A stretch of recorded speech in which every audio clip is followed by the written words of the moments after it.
Subscribe to my channel for more videos and press the bell icon for latest updates. बिस्मिल्लाहिर्रहमानिर्रहीम।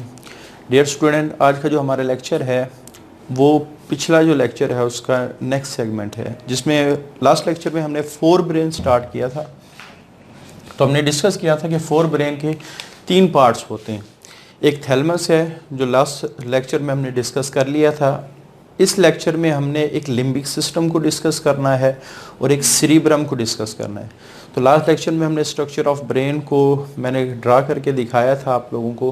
तो आप लोगों ने एक दफ़ा जो प्रीवियस लेक्चर है उसको लाजमी सुनना है इस लेक्चर को यानी समझने से पहले। उसकी वजह ये है क्योंकि कुछ कॉन्सेप्ट ऐसे हैं जो पिछले लेक्चर के अंदर समझाए गए हैं।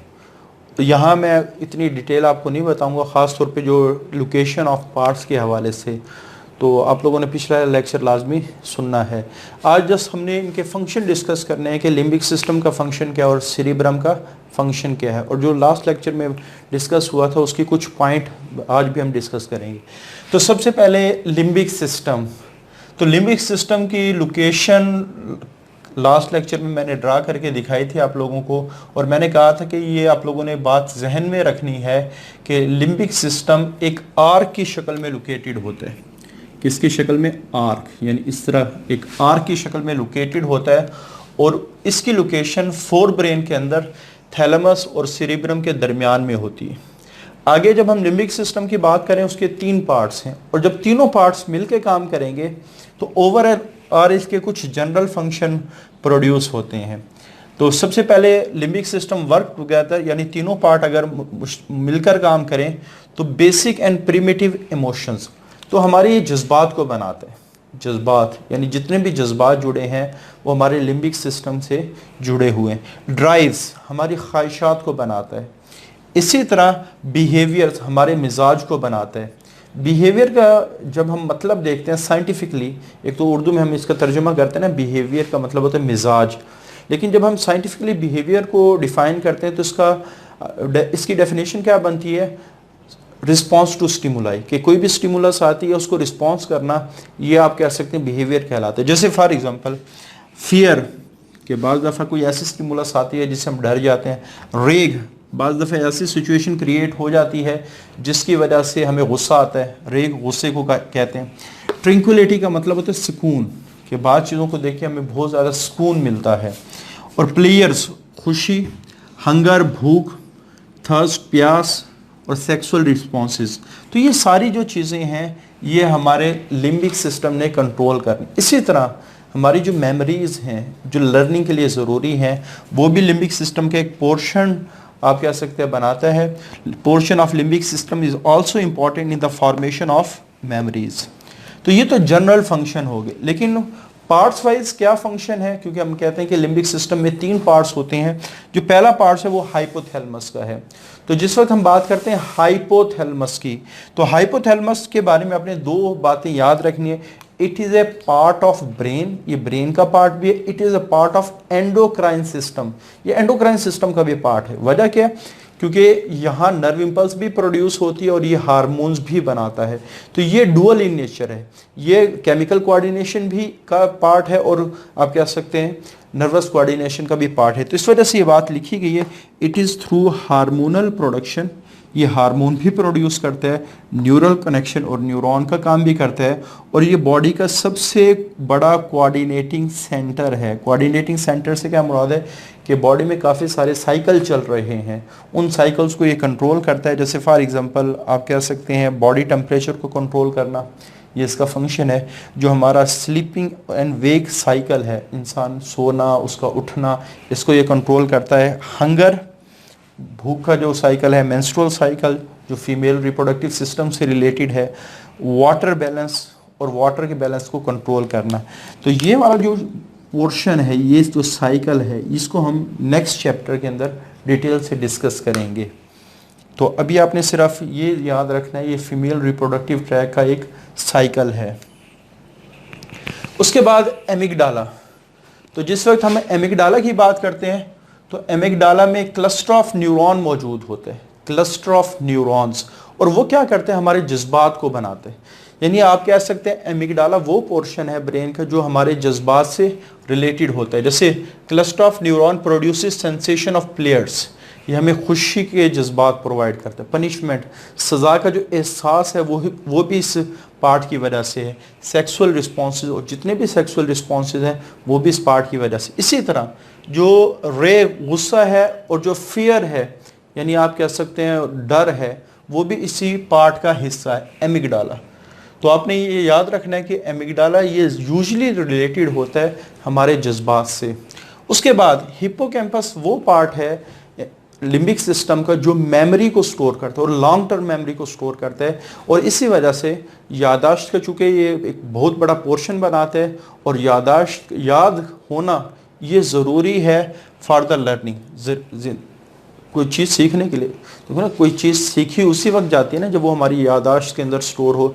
एक शख्स ऐसा है, उसने कोई काम सीखा और वो काम उसको याद नहीं रहा, तो वो अगली दफ़ा वो फंक्शन परफॉर्म नहीं कर सकता।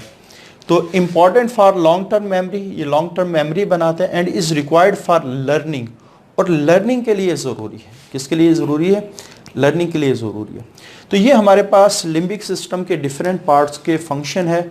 उसके बाद आ जाता है जो major part of the brain है, higher centre of the brain है, उसको हम कहते हैं सेरिब्रम। तो सेरिब्रम क्या है? It is the largest part of the brain, ये ब्रेन का सबसे बड़ा हिस्सा है, और इसको दो हाफ में डिवाइड किया गया। लास्ट लेक्चर में हमने इसकी डायग्राम भी ड्रा की थी। हमने कहा था कि ये दो हाफ्स हैं, और ये जो दो हाफ्स हैं ये लेफ्ट हेमिस्फेयर और राइट हेमिस्फेयर हैं। जो आप कह सकते हैं लेफ्ट हेमिस्फेयर हैं ये बॉडी की राइट साइड को कंट्रोल करते हैं, और जो राइट हेमिस्फेयर है ये आप कह सकते हैं बॉडी की लेफ्ट साइड को कंट्रोल कर रहे होते हैं। तो सेरिब्रम तो के जो हाफ्स हैं वो क्या कहलाते हैं? हेमिस्फेयर, बल्कि इसको सेरिब्रल हेमिस्फेयर लिखें। ये थोड़ा सा आपने इसको डिटेल में लिखना है, क्योंकि हेमिस्फेयर का लफ्ज़ी मतलब होता है हाफ। तो ये सेरिब्रल हेमिस्फेयर है, left cerebral hemisphere, right cerebral hemisphere. ये इंपॉर्टेंट है कि ये लेफ्ट राइट को कंट्रोल करता है, और जो राइट है वो लेफ्ट को कंट्रोल। इस वजह से अगर खुदा ना खास्ता किसी शख्स की लेफ्ट साइड डैमेज हो जाए तो वो राइट साइड का पैरालिसिस हो जाता है, और राइट साइड डैमेज हो जाए तो अक्सर लेफ्ट साइड का क्या हो जाता है? पैरालिसिस हो जाते हैं। उसके बाद ये जो दोनों हाफ्स हैं ये आपस में राब्ते में हैं, कम्युनिकेट करते हैं, यानी एक हाफ की इंफॉर्मेशन दूसरे हाफ में जाती है। कैसे जाती है? एक एक्सोन का बैंड होता है, दोनों पोर्शन को क्या कर रहा होता है? कनेक्ट कर रहा होता है। तो ये भी लास्ट लेक्चर में हमने डिस्कस किया था। Both halfs communicate through a large band of axons. एक एक्सोन का बैंड है जिसको हम कहते हैं कार्पस कैलोसम। उसके बाद सेरिब्रल कॉर्टेक्स क्या है? इसको ग्रे मैटर ऑफ सेरिब्रम भी कह सकते हो आप लोग। तो ये सबसे आउटर मोस्ट पार्ट है सेरिब्रम का। Outer most part of the cerebrum is called as cerebral cortex का वर्ड जब भी आएगा ये तो अंडरस्टूड बात है, वो आउटर पोर्शन की बात हो रही होती है। उसके बाद और हमने ये लास्ट लेक्चर में भी डिस्कस किया था कि आउटर मोस्ट पोर्शन में कन्वोल्यूशंस होती हैं, यानी आप कह सकते हैं जो सेरिब्रल कॉर्टेक्स है ये बहुत बड़ा है, यानी आप कह सकते हैं कि ये 2 पेजेस ऑफ न्यूज़पेपर के बराबर है। तो ये कन्वोल्यूशंस, और इतना बड़ा आपका सेरिब्रम छोटी सी खोपड़ी में कैसे आएगा? फोल्डिंग के जरिए से। तो इसका फ़ायदा क्या होता है कन्वोल्यूशंस का? कि बड़ी चीज़ छोटी सी जगह में पैक हो जाती है, और बड़ी चीज़ का फ़ायदा क्या होता है? जितना ज़्यादा सरफेस एरिया होगा उतनी ही ज़्यादा आप कह सकते हैं कि इसमें न्यूरॉन पैक होंगे। इस वजह से ये बात लिखिए 10 of billions of neuron are packed into this part, कि इसमें अरबों खरबों न्यूरॉन पैक होते हैं। वजह क्या है? इसमें फोल्डिंग होती। तो फोल्डिंग के लिए हम वर्ड इस्तेमाल करते हैं कन्वोल्यूशंस। उसके बाद जो सबसे इम्पॉर्टेंट पार्ट है इस टॉपिक का वो फंक्शन ऑफ द ब्रेन। ये बहुत ही इंपॉर्टेंट लॉन्ग क्वेश्चन भी है। तो जिस वक्त हम इस हिस्से की बात करते हैं तो यहाँ थोड़ी सी समरी दे रखी है कि सेंसरी इन्फॉर्मेशन को रिसीव करता है, उसको प्रोसेस करता है, उसको समझता है, उसके मुताबिक एक्शन तैयार करता है, और इसको फ्यूचर यूज़ के लिए इस्तेमाल करता है एज ए मेमरी, यादाश्त के तौर पे। और हमारी जो वॉलंटरी मूवमेंट्स हैं, यानी हमारे मसल्स की जो मूवमेंट है वो उसको कंट्रोल कर रहा होता है। अच्छा, उसके बाद प्राइमरी सेंसरी एरियाज़। अगर हम थोड़ा सा आप लोगों ने इस चीज़ को समझना है कि जो हमारा सपोज मैं कहता हूँ कि ये एक हेमिस्फेयर है, ये दूसरा हेमिस्फेयर, तो यहाँ एक्सोन का बैंड इनको क्या करता है? कनेक्ट करते हैं, कार्पस कैलोसम। तो ब्रेन में यूजुअली 3 बड़े पार्ट होते हैं, सेंसरी, एसोसिएटिव एंड मोटर। ठीक है, तो सबसे पहले आप समझें कि जो इंफॉर्मेशन आती है, जो सेंसरी इंफॉर्मेशन आती है, वो सेंसरी रीजन में आती है, इसको हम कहते हैं, और प्राइमरी सेंसरी एरियाज। तो सबसे पहले ये सेंसरी इंफॉर्मेशन को रिसीव करता है। रिसीव करने के बाद क्या करते हैं, ये यहाँ मैं आप लोगों को एक छोटी सी एग्जांपल देता हूँ, उससे आप लोगों को बात क्लियर हो जाएगी। जैसे कोई शख्स मोबाइल पर कॉल करता है किसी को, ठीक है, तो जिस वक्त कनेक्शन हो जाता है, यानी एक दूसरे से बातचीत स्टार्ट होती है, तो एक शख्स बोल रहा होता है, अब वो जो आवाज़ है वेव्स में कन्वर्ट होती है, और जब वो दूसरे मोबाइल पर जाती है फिर दोबारा साउंड में कन्वर्ट हो जाती है। यानी आप कहते हैं पहले जो आवाज़ एक मोबाइल ने उसको किस में कन्वर्ट किया, वेव्स में कन्वर्ट किया, उसके बाद आप कह सकते हैं वो मूव करती हुई जाएगी दूसरे मोबाइल में, जो रिसीवर का मोबाइल, और वहाँ वो मोबाइल क्या करेगा, उन वेव्स को दोबारा साउंड में कन्वर्ट करेगा। तो बिल्कुल इसी तरह हमारे ब्रेन में भी, जैसे हमारी जो लाइट है वो आँख के जो रिसेप्टर हैं उसको नर्व इम्पल्स में कन्वर्ट करते हैं, फिर नर्व इम्पल्स पहुँचती है ब्रेन के अंदर, और ब्रेन इसको दोबारा लाइट में कन्वर्ट करता है। इसी तरह हमारे जो कान है वो साउंड को कन्वर्ट करते हैं नर्व इम्पल्स के अंदर, और जब नर्व इम्पल्स पहुंचती है ब्रेन के अंदर, तो ब्रेन के जो सेंसरी एरियाज है उसको दोबारा किस में कन्वर्ट करते हैं, साउंड के अंदर। तो यही बात लिखी गई है कि जो ये प्राइमरी सेंसरी एरियाज के फंक्शन क्या है कि ये रिसीव करते हैं सिग्नल्स को, और सिग्नल आते कहाँ है, सेंस ऑर्गन से। जैसे दो एग्जांपल आपकी बुक में दी है, आइज और ईयर्स। तो आई से क्या आती है, लाइट आती है, और एयर से क्या आती है, साउंड आती है। तो जिस वक्त, लेकिन जब ब्रेन के इन हिस्सों के पास ये इंफॉर्मेशन पहुंचती है वो हमेशा नर्व इम्पल्स की शक्ल में पहुंचती है। तो ब्रेन के ये पार्ट क्या करते हैं, convert into the subjective impressions, जैसे लाइट एंड साउंड। आई से लाइट आई, एयर से साउंड, तो इसमें कन्वर्शन हो रही होती है, और ये किस पार्ट में होती है, ब्रेन के सेंसरी एरियाज में होती है। उसके बाद ये जो इंफॉर्मेशन है ये जाती है फिर एसोसिएटिव एरियाज में। एसोसिएटिव एरियाज एक एक्शन जनरेट करते हैं, भाई हमने अब ये जो लाइट आई है, ये जो साउंड आई है, इसका करना क्या है। जैसे फॉर एग्जांपल एक बहुत ही बेसुरा शख्स गाना गा रहा और उसकी आवाज़ आपके कान से टकराए, तो आपके सेंसरी एरियाज में ये बात आ गई। उसके बाद फिर एसोसिएटिव एरियाज फ़ौरन एक्शन तैयार करेगा, इसको बंद कर दिया जाए। और बंद कैसे करेगा, वो मोटर एरियाज के पास मैसेज भेजेगा। मोटर एरियाज फिर आगे आप कह सकते हैं बॉडी के डिफरेंट हिस्सों के अंदर एक्शन परफॉर्म करवाते हैं। तो यही बात लिखी गई है कि जो ये रिसीव करते हैं सिग्नल्स को, सिग्नल्स आते कहाँ से, सेंसरी ऑर्गन्स से आते हैं, जैसे आइज़ और ईयर्स, और फिर जब ये सिग्नल्स पहुंचते हैं ब्रेन के इन सेंसरी एरियाज में, इसको फिर उसी चीज़ में कन्वर्ट कर दिया जाता है जिसके वो सिग्नल है, जैसे लाइट एंड साउंड। तो जो नियर बाई एसोसिएटेड एरियाज हैं, जो करीब करीब के एरियाज हैं, वो क्या करते हैं, इस इंफॉर्मेशन को समझते हैं, और समझने के बाद फिर एक्शन तैयार करते हैं, अब इस इंफॉर्मेशन का करना क्या है। उसके बाद ये जो एरिया है सेरिब्रम, ये हमारी जो बातचीत हो रही है इसको भी कंट्रोल करते हैं, स्पीच को कंट्रोल करते हैं, और बॉडी में जो बॉडी के डिफरेंट हिस्सों से टच की स्टिमुलस आ रही है उसको रिसीव भी करता है, आप कह सकते हैं उसको, यानी आप कह सकते हैं इंटरप्रेट भी करते हैं। इंटरप्रेट का मतलब कि उस टच स्टिमुलस को हमने करना क्या है, receive and interpret the touch information from all parts of the body.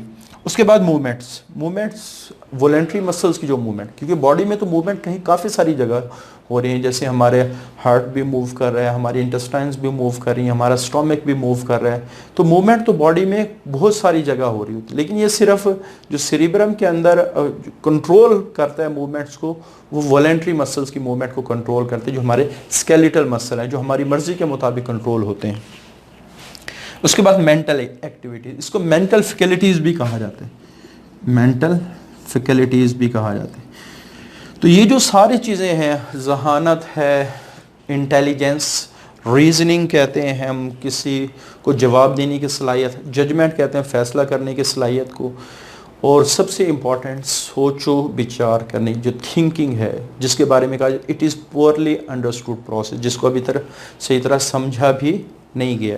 तो ये सारे पार्ट हमारा सेरिब्रम कंट्रोल करता है। तो इस वजह से हम कहते हैं it is a higher centre of brain, और इस हायर सेंटर्स के अंदर ख़ास तौर पे ह्यूमंस के अंदर वो काम हो रहे हैं जो बाकी दूसरे एनिमल्स के अंदर या मैमल्स के अंदर नहीं होते। तो इस वजह से हम कहते हैं कि जो humans has advance centralize nervous system, advance centralize nervous system. तो ये बहुत ही इंपॉर्टेंट लॉन्ग क्वेश्चन है सेरिब्रम। तो आप लोगों ने इसको अच्छी तरह तैयार करना है, हर हवाले से, एमसीक्यूज़ के हवाले से भी, शॉर्ट क्वेश्चन के हवाले से भी, लॉन्ग क्वेश्चन के हवाले से भी। तो जितना इसको अच्छी तरह तैयार करेंगे उतने आपके नंबर आने के चांसेस ज़्यादा होंगे। आज के लिए इतना ही। अल्लाह हाफिज़।